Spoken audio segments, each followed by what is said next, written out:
Hello guys, magluluto ako ngayon ng tilapia. Kailangan ko ngayon, ang gagamitin ko ito. Meron ako ditong dahon ng lemon, tapos lemongrass, asin, itong harina. So paghahaluin ko yung asin at harina, buhos lang natin dito yung asin.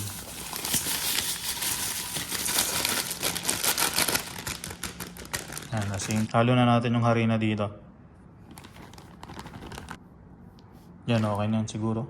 Tapos haluin lang natin. So ayun, nahalo ko na yung harina na may asin. Sunod naman gagawin natin, papalaman natin sa tilapia yung itong dahon ng lemon tsaka lemongrass. So ayan, palaman na natin tong dahon ng lemon sa tiyan ng tilapia.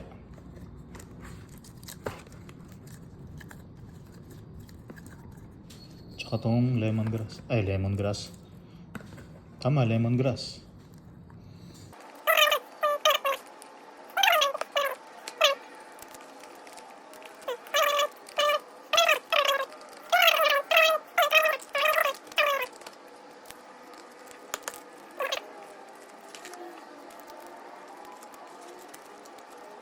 Tapos ang sunod natin gagawin, i-coat natin to nung harina na nilagyan natin ng asin.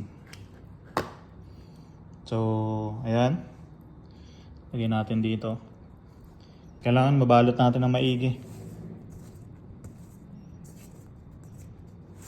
Dapat yung buong katawan nitong tilapia mabalot nitong harina na may asin.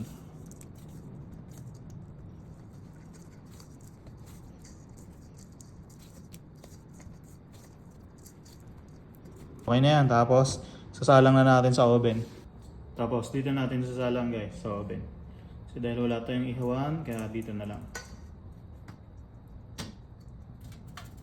Kamada lang natin ng ayos. Gitna natin ng konti.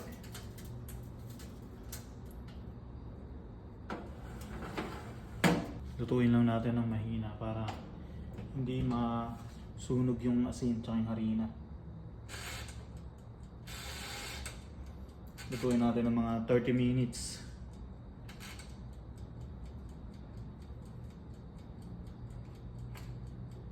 Tapos pagka 30 minutes, babalik ta rin naman natin. Tignan natin kung pwede nang balik ta rin.